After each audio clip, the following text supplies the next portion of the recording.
record. So I know there's a few people wanting it. So recording's on. Okay, so tonight's training, the Ultimate Lifestyle MOT. Key things that we're going to go through are just the Ultimate Lifestyle MOT audit tool that I've created on Excel to essentially highlight and identify the key areas that you need to develop so that you can then forecast these specific targets for each area of your life and how to essentially implement and create an action plan to combat them. So if we start off just by identifying where you're currently at motivation wise, I mean, you said you've had a great day, Abby. What are the wins to celebrate so far this week? What have you planned? How am I celebrate? What do you mean? So what are the main 3 outcome goals for this week? What are you looking to get out of it? I'm wanting to see a loss this week. Yeah. Have we got a specific range? So say between 1 kilo, 1.5 kilos. Yeah, like hopefully 1 kilo. That's kind of what I'm aiming for. As a minimum, yeah. That's great. Yeah. Food wise, are you all prepped up and you got your stuff planned? Half and half, really. Okay. I do for tomorrow, and then I need to go and get more sorted. Yeah. But yeah, I will be basically. Good. So scale of 1 to 10, where would we say we're at the moment? Pretty high, actually. Yeah. I'd say I'm like 8. Because I know you had a maintenance week last week where you managed to stay the same, which is great. And that's something that I want to make clear to everyone is that right now, especially the further we're getting into lockdown, the more and more it seems to just be frustrating and harder to stick on to higher motivation levels. And that's something that's completely normal as you know, things are just starting to get like wear and tear a little bit now. And that's something I've definitely noticed and started to try and reflect on more is that your motivation is going to go up and down massively. And that's why I've created this tool to essentially just cut through all the bullshit and give you a clear outline of the areas that you're performing well in and essentially identify the areas that could do with a little bit of improvement. So it's really clear and split into the individual sections. So it just gives you a bit more clarity. Because I think right now there's a lot of like head fuzz and, you know, when you're surrounded by people providing inputs from different sources, some people are positive, some people are negative, and ultimately it can start to affect you in a negative way. So if you've always got these clear weekly targets to fall back on, at least you know exactly what you're supposed to be doing for your goals, regardless of what anyone else is doing with theirs. So that's the main purpose of this. So, okay.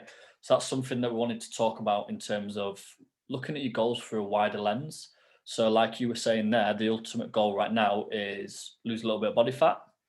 But what is really important is not take your eye off the bigger picture and make sure that you're always looking at your goals through a wider lens, through those short, medium and long-term goals. So that, for example, if ultimately the goal is fat loss and you wanted to lean up a little bit, identifying that something like a maintenance week where you might not necessarily have lost, but you would have liked to, isn't that important in the grand scheme of things. Whereas I think definitely for you, Abby, when we first started, you know, something like not hitting a loss in a week would have the potential to throw you off and make you feel a little bit unmotivated. Yeah, that's really true. Whereas now you look at it from, you know, like through a wider lens, you look at it from the bigger picture and you're like, well, let's look at the positives. I'm more motivated. I'm getting my exercise sessions in. Over the space of a month, I'm actually lighter than I was at the start of the month. So, you know, something we always hit home on is that fat loss isn't linear. There's always those little peaks and troughs. But generally speaking, as long as the trend is going down, that's so much more important. And that's where we incorporate the wide lens approach of just trying to see the bigger picture with your goals. So, and that comes with anything, with training, with your nutrition, with, you know, weight loss, weight gain, whatever the goal is. It's just about having those targets to help you keep that wide lens perspective and make sure that you're seeing the bigger picture. Because if, you know, again, using you as an example, Abby, if you look at where you are compared to where you were last year, completely different person mindset wise. Yeah, absolutely.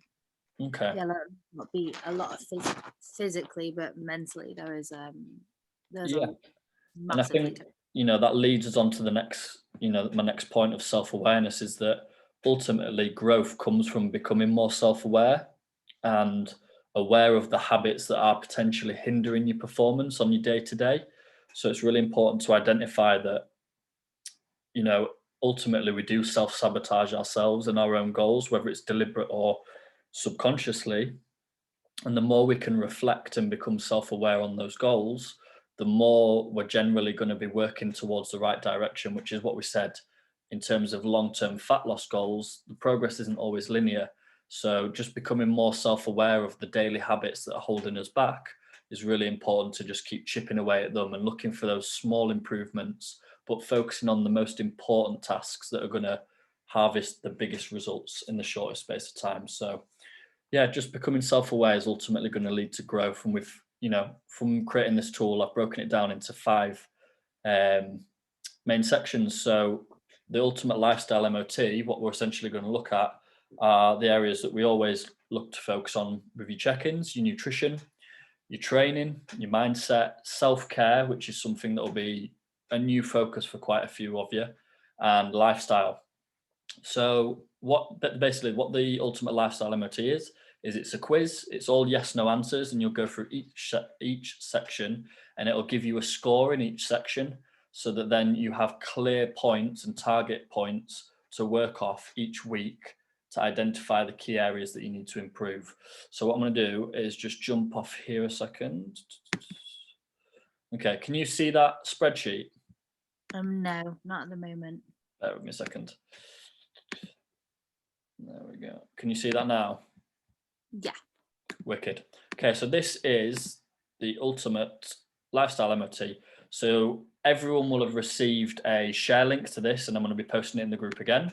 So what you'd see is, if I just move this control By panel. email, yeah, I think I got that by email. I've Yeah, not it should be opened on it G yet. Drive, so you'll have got that definitely. Let me just move that to the top. Wicked. Okay, so you see on the bottom here, we've got the 5 tabs. Mhm. Can you see where my mouse is? At the bottom of the Yeah, yeah. spreadsheet? Yeah? Yeah. So obviously we're on the nutrition tab to start with. So what you do is just come to these boxes, type either Y or N, and it'll bring up the response of yes or no. And what you essentially do is just go through all the different sections, scoring yes or no. So an example: are you drinking water around your sessions at every meal? Yes or no. Are you eating 2 to 3 vegetables at every meal? Yes or no. And you just go through them all, and they're really, really powerful prompting questions to just help you become more self-aware in the individual areas that essentially hinder or promote progress with your goals. So what we can do off the back of this is, once you've gone through them all, each section, we're going to go on to how to basically utilize this as an action plan for each week. So you can either use it as often or as little as you want, but it really gets you to become self-aware and adopt that coaching mindset for yourself, so that long term you're learning to become very self-reflective and aware of your own habits. Does that make sense? Mhm. Yeah. So for example, if I put yes to 50%, yes to no, no to 50%, when you go through all the sections: training, mindset, self-care, lifestyle, come to the summary, that'll give you a total score. Now, this is something that we're going to do quarterly, or like every 30 days, just however often you feel like you need it, to just basically give you a little bit of a touch point and performance review, so you can see if you're improving in these 5 key areas. Does that make sense? Yeah. So what would you say it should be? It's It should be. completely individual to the person, because obviously when people come on board, everyone's at different stages of their fitness journey. So it's hard to say individually, you know, like, oh, this should be the substandard. But I'd like to think that if you're performing at above 60% in each area, you know, like you're doing 60% of the things you've answered yes, then that's a pretty decent starting point. If you're, you know, below 50% in any of the areas, that's when I'd really like people to reach out and say, Andy, I've hit below 50% in the mindset stuff. Can you, you know, can you give me some support and advice on what I can do for, and just tell me the questions which you've answered no to. But I'll get to that in a minute. So it's just a case of getting onto the spreadsheet, going through the individual sections, answering yes or no to all of them, and And then you say again. I was just gonna say, and you'd be expecting like, that is what you expect of us. Like Yeah, those well, questions, yeah. ultimately, if you're hitting 60% yes answers in all of these 5 sections, generally speaking, you're going to be making really good progress with your goals. Uh-huh. Yeah. So Okay. that's why I've just put them all in so that you can get as much. Obviously, these are really in-depth questions, but I want you to be thinking, why not shoot for optimal performance? Why not shoot for 100% best? Because ultimately, that's going to mean that you're leading a healthy lifestyle, you're organized, you're confident and clear in your own mindset, you feel confident in your own ability with your training, and you're training effectively for ultimate health and performance. Mm-hmm. Nutrition wise, you're eating effectively to promote, again, like the healthy lifestyle, and you're looking after yourself. So if you're doing all of these things, you're not going to start out getting anywhere near 100%. But if you always know what you're striving to aim for and that perfect score in each section, generally speaking, you'll keep making progress over time. And it's just a good way of holding you accountable to yourself, and also just helping yourself develop and become your own coach. Because ultimately, you all know my philosophy on training is to get you to a point where you feel confident and comfortable in yourself that you no longer need me. Does that make sense? Yeah. And this is just a tool that will really help you to, to do that essentially.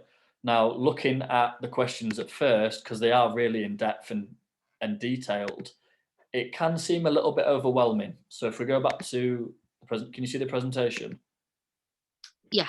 Cool. So I'm just going to kind of go through each section with you, and just identify how you would decide what to focus on first, essentially. Because for a lot of you guys who are, relatively new to your fitness journey, you might answer no to a lot of these questions, and ultimately that could feel quite overwhelming. If you know what I mean, like if you're reading some now, I've been going right. Oh no, well I don't do that. I don't do that. I don't do that.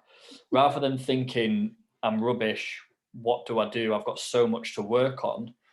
What we're going to do is look at building you an action plan where you pick the most urgent thing on from each section, which will give you 5 key action steps to work on for the week. So you only have to focus on one main thing that you're going to try and improve this week from nutrition, one from your training, one from your mindset. And you see what I'm trying to do there? Yeah. Yeah.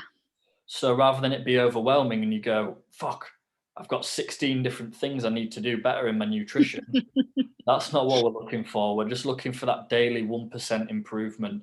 That, Definitely some yeses, so that's good. yeah, well done. I mean, a lot of you guys, we're already doing this stuff anyway, and it's stuff that we do go through with in the check-in. But it's just really important that you're always being self-aware of your habits and essentially looking to work towards becoming that 1% better, like we said, and just making sure you're always trying to improve, really, because ultimately, long term, that's going to get you to a point where you don't need me to be questioning you. You'll be questioning yourself, and you also have a higher set of standards in your own head of what you should be trying to achieve. Does that make sense? Yeah. Yeah, it does. So, I mean, on that list from nutrition, what would you say the one thing stands out for you? Um, That you'd say like, right, that's the one thing that would bring me the biggest progress this week if I do that one thing? um, Probably. Well, one thing is protein, but I'm counteracting that with protein shakes, which I'm now having more Okay. regularly. Um, but probably tracking Okay. food Every day. consistently. Yeah, Yeah. every day. Yeah. I don't do that every day. But it's something that I should get into the habit of doing more. Hmm. Um, but That's yeah, I absolutely think that's fine. probably the main one, to be fair, for Wicked. me. So have you got a pen and paper with you? Yeah, I do. Hold on, let me just go get it on the assembly. Hold on. So basically, for everyone else who's catching up on this, this is how you'd go through the lifestyle MOT, whether you're doing it weekly, monthly, every 3 to 6 months, how you would essentially use it to just set those weekly targets and just make sure you always got a clear focus for the week ahead. Right, yeah, I've got So it. for nutrition, what your number one thing is, track food every day and staying within your calorie targets, yeah? Yeah. Wicked. Okay, so let's move on. So let's look at your training. So examples. I think that everyone probably doesn't do as much as they should is, are you logbooking every session manually on True Coach or in a logbook? I.e., are you writing down your reps, your sets, the intensity, so that you can essentially progressively overload it each session and push yourself? Is that something you do, or at the moment are you just kind of going through the motions a little bit with your training? Um, yeah, I'm not I wouldn't say that I was timing, but yeah, yeah, that's true. Yeah, I don't log it all the time. Yeah. So, like, I know earlier you'd mentioned that you were feeling a little bit unmotivated from the training side of things at the moment. Is that right? Yeah, well, just generally last week was quite low motivational in every Yeah. aspect of my life, I felt Yeah. like. Fair enough. So Well, that, especially in training. yeah. I mean, with the training side of things, what I think for myself, from experience, one of the biggest things to keep your motivation high for your training is to have those small intra workout targets, and you can Yeah, only have them by essentially tracking what you're doing. yeah, So if you're walking into the session where you're just going through the motions and going through exercises, as opposed to looking at your previous week and going, right, well, I did 20 reps on that exercise. So I'm either going to up the weight or I'm going to do 25 reps, and creating that mental challenge with yourself. One, not only does it create a sense of accomplishment when you do it, two, it makes you progress with your actual goals because you're adding extra reps or volume to your session. Three, it just gives you that mental challenge and it gives you a reason to show up for your workout as opposed to just because you have to. Does that make sense? yeah, yeah, it does. So from a motivational standpoint, just having those targets and really demanding more of yourself each session is really important just to keep ticking those boxes session by session. So another one that I know a lot of people struggle with. Let's have a look. I know it's in here somewhere. I just need to read through. Even something as simple as, are you performing an effective warm up at the start of each session? So, at the start of lockdown, home workouts, I get it, they're not as interesting as the gym. But what I found a lot of people tend to do is they don't warm up properly. So, the first couple of rounds or sets of a circuit or whatever their specific workout is wasted warming up. And by the time they actually get into the workout, they've only got a few sets or a few rounds left, and the first two are wasted. It's not been effective. Can you relate to that? Does that make sense? Yeah, Yeah. So, which is why I say for you as an example, Abby, we started looking at doing, say, 5 minutes skipping or whatever mm, it is you need to do to make sure that you're coming into the workout and hitting each exercise with intention and not just going through the motions is something like an effective warm up. So, it's just something to think about. Again, these questions are really powerful in prompting you to start thinking about your own habits, how you approach your training, how you approach your daily sessions, and really just make sure that you're improving. Um, so for you, let's go on. Are you logbooking every session manually on True Coach? Yeah, let's put that one down for your action plan. okay. And then moving on to mindset.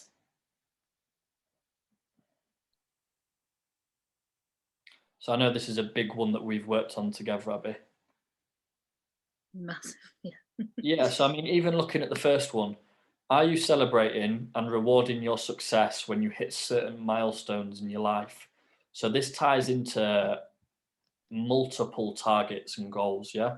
So Mhm. for example, what we discussed earlier about your weekly goals and your ranges, if you're looking to lose a kilo this week, if you've set yourself a goal of maybe being 4 to 5 kilos at the end of February, let's say, what are you going to do to reward yourself so that you're not just don't just feel like you're constantly in a cycle of, you know, working hard, there's no hope at the end of the tunnel? It might be something like, okay, well, I'm going to have an off plan meal. And when I hit X weight at the end of February, I'm going to reward myself. I'm going to have an off plan meal. I'm going to order a pizza and then I'm back to the grind. Does that make sense? Yeah. I think that's something a lot of people fail to do is they get caught up in the hamster wheel effect of just push, push, push, push, push, and not actually reward yourself and look at reflecting on how far you've come with your goals.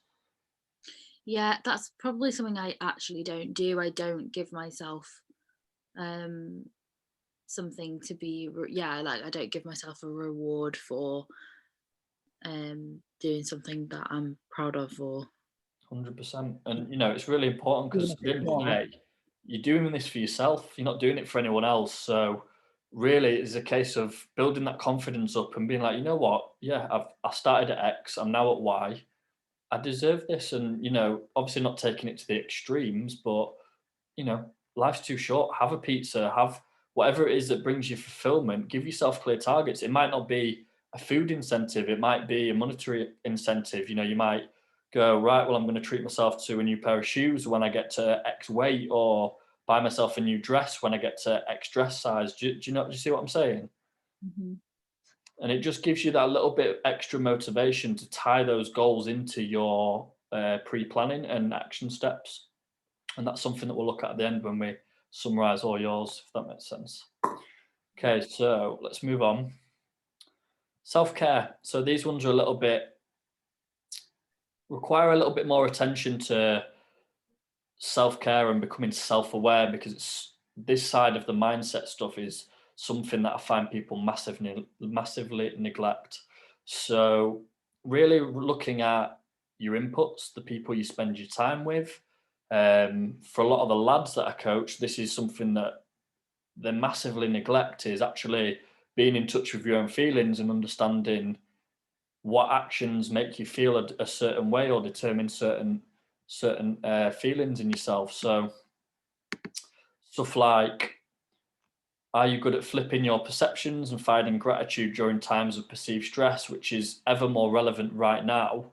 Is, are you focusing on everything bad that's going on with coronavirus, or are you looking at the potential or all the opportunities that you've got for yourself to make great progress with your nutritional habits, to really focus on developing your own confidence and a strong mindset that is really like a growth mindset, looks at the potential in things? Or are you becoming fixed and influenced by the negative inputs that your colleagues, family members, even friends are generally putting out there and the media is putting out there? So, how are you dealing with the perceived stress of things at the moment? Do you spend most of your waking days present, grateful, and focused, or are you feeling quite anxious at the moment? Are you focusing on all the things in the future and forgetting to look at right now, how far you've come and the good things that are going on in your life? So I think this section is really important for a lot of people, because it forces you to look at yourself from a different perspective and ask yourself a lot of questions that perhaps you've never really asked yourself before. Something as simple as, are you keeping recreational drugs and alcohol binges to a minimum? It's no secret that I love a drink and I like to enjoy myself, but doing that over a sustained period of time, if your main goals are to become more positive and productive in your own daily habits, chances are they're going to counterbalance things. So keeping things like alcohol at the weekend to a minimum, because it's not going to knock you off with your goals, again, it just forces you to become slightly more self-aware and identify the effects that those things do actually have on your mindset as well. Does that make sense? Mhm. Yeah. Okay, let's move on. Last one. So lifestyle, again, right now I know a lot of people are saying, what lifestyle? Like COVID, I don't have a lifestyle. All I do is sit in and watch Netflix, which again, this is something that this addresses. So looking at, do you have a specific time away every week in your schedule to do your food shopping? I know that's something that you've started doing a lot better, Abby, which is great. Um, Stuff like journaling. Are you starting each day by writing a list of tasks to be completed in a sense of urgency, so that you're focusing on productivity and not just becoming a busy fool? Alcohol, we've touched on that one. Are you managing stress with journaling, meditating, or talking to someone? I think right now it's massively important that you're communicating to the people around you, because one, no one's a mind reader. Two, everyone else is in the same boat and stress, but a lot of people aren't talking about how they're feeling. Would you agree with that? Yeah, definitely. I It's think something that these very kind of easy to keep bottled up. 100%, 100%. And I mean, it's even stuff as simple as like to improve more of like an adventurous lifestyle. Are you exploring new foods, cuisines, and cultures regularly? Now, a lot of the reason why some people struggle with the nutritional habits is because they simply haven't discovered enough healthy food group alternatives that they like and enjoy. You know, I know from taking on a few of the guys that will watch this on catch up, showing them the recipe books with all the barcoded meal recipes in, cooking some of them for the first time. They're like, oh, I'd never have thought to make like a fish curry or, just different alternatives that they really enjoy. But it means that they can have an alternative to, say, just a takeaway curry. And it's those little lifestyle adjustments that harvest the biggest rewards in terms of your progress, because you're still enjoying yourself, but it's aligning with your goals that allows you to make that progress at the same time. Does that make sense? So I think the lifestyle sections questions are really effective to just make you look at like what you're doing on a weekly basis and how you're managing your time, how you're managing your productivity, and how active you're really being. So stuff like that we identify in the check-ins. Are you getting over 8K steps each day? I mean, our minimum 7K, but for someone like yourself, you probably don't hit that every day, but you round up the average by hitting a big walk a week, don't you? Yeah. So it just gets you to really look at everything in depth. So what we go off the back of that is it'll give you a score. Now I've just print screened. I put in some random answers to basically determine a score. So what you do is you just jot them down, what you got, and to create an action plan, we're going to look at how you would set effective short, medium, and long-term goals based off what the the MOT has told us, what data, what feedback have we got from it. So looking at it from a 90-day model. So, I mean, for anyone who's new to the program, I know Corbin's going to watch this on catch up. I work with people on a minimum of a 90-day basis. So what does that look like in terms of breaking 90-day goals down for someone, say, typically who is wanting to lose fat or wanting to build muscle and put weight on? You break it down into 3 30-day splits. Yeah. So, for example, for you, Abby, let's look at the next 30 days, say going into February, broken down into 4 7-day blocks or 4 weeks, essentially. Yeah. So, for next week, which is something we already discussed earlier on, is you'd go through each section, highlight. So, if we go back to, can you see the spreadsheet? Yeah, I can see it. Good. Okay. So, what I'd get you to do is once you've gone through your whole thing, what I'd get you to come back and do is any questions that you've answered no to, you would highlight. Yeah. So once you've highlighted them all in each section, write them down. So all the ones you've written no to, just jot them down on a piece of paper. Now then, this goes back to what we were talking about earlier. We kind of fast tracked it. Is you just look at all the ones that say no, highlight the one or identify the one that would hold the biggest reward, like progress wise, and that's your goal for that first 7 days in nutrition. Now you go through each section. Again, these are all yes, but let's just pretend that one's a no. Okay, are you performing every set with intention? You'd write down all your training ones. Example, if that's the one that we're going to look at developing in this first week. Are you performing every set with intention? What you do is you'd really focus on writing down at the start of each session, potentially watching some of the demonstration videos, just really focusing on, your training quality, and it just gets you to think about your training in a different aspect. So obviously, once you've gone through all of them, highlighting all the no's, writing them down, you've then got a really thorough list of the 5 things in your training, mindset, self-care, lifestyle, nutrition. 5 things you want to hit in those first 7 days. Yeah. Does that make sense?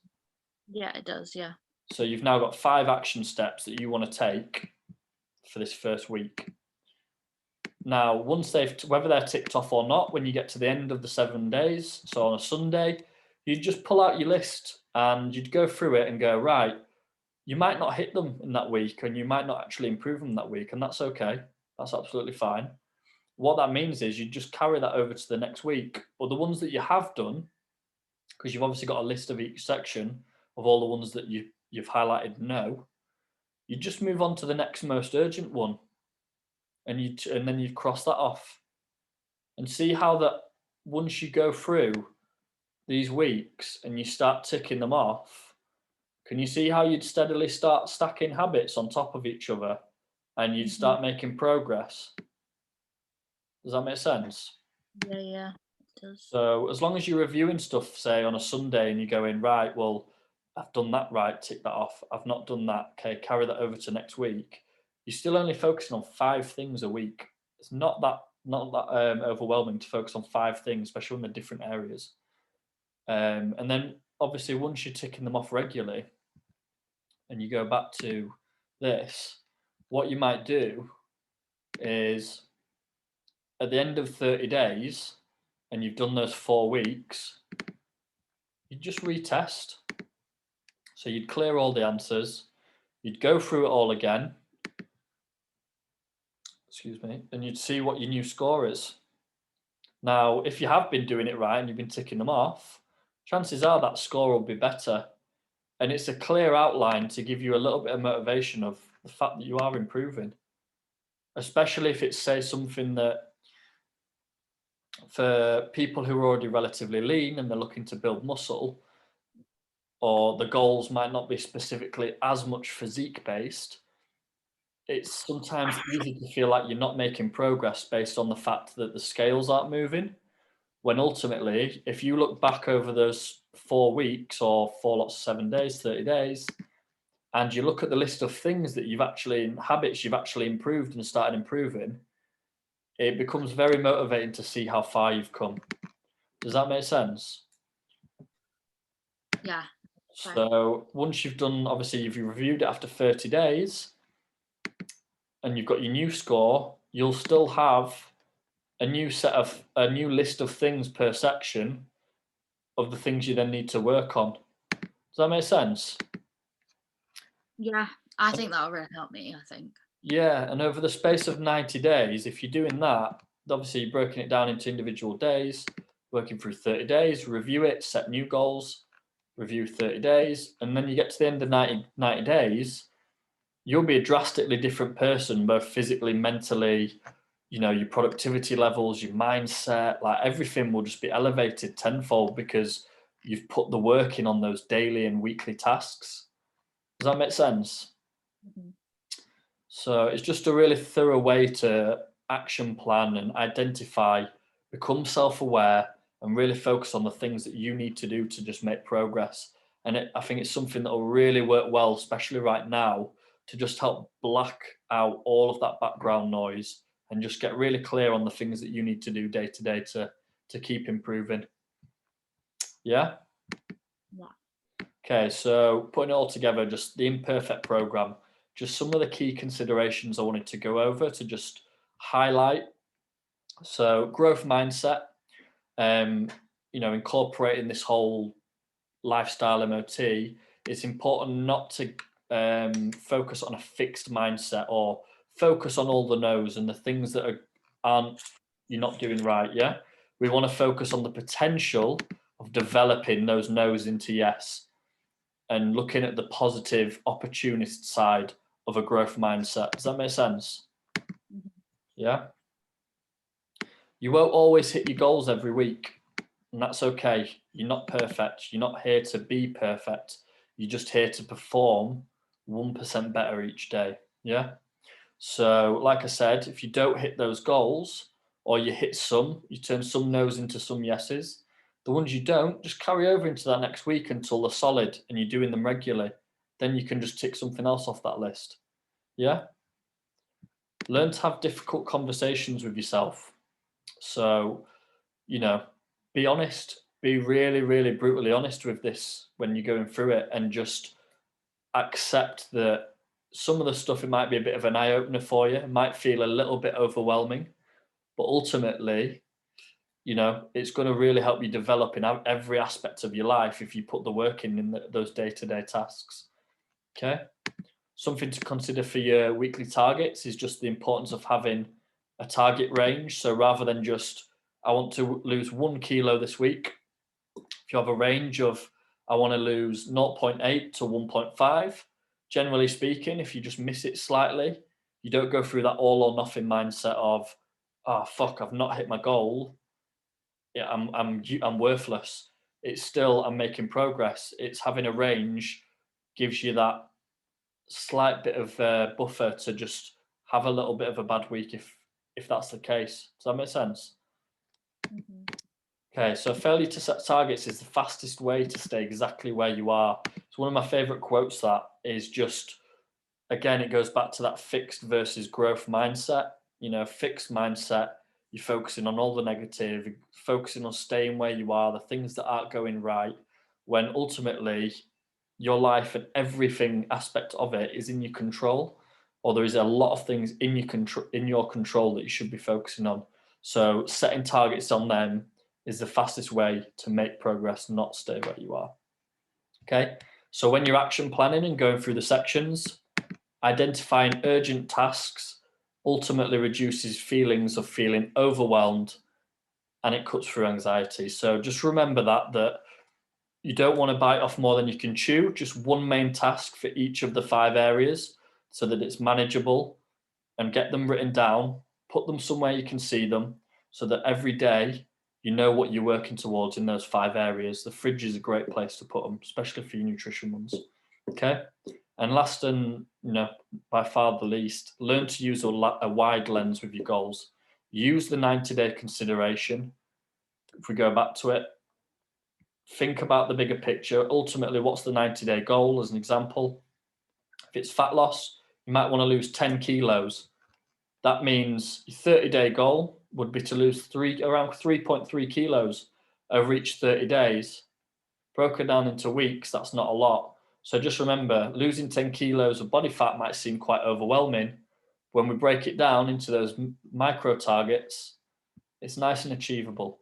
So just always remember, if you're feeling overwhelmed, break down your goals into those big, those big goals into smaller micro goals, and it'll seem a lot more manageable.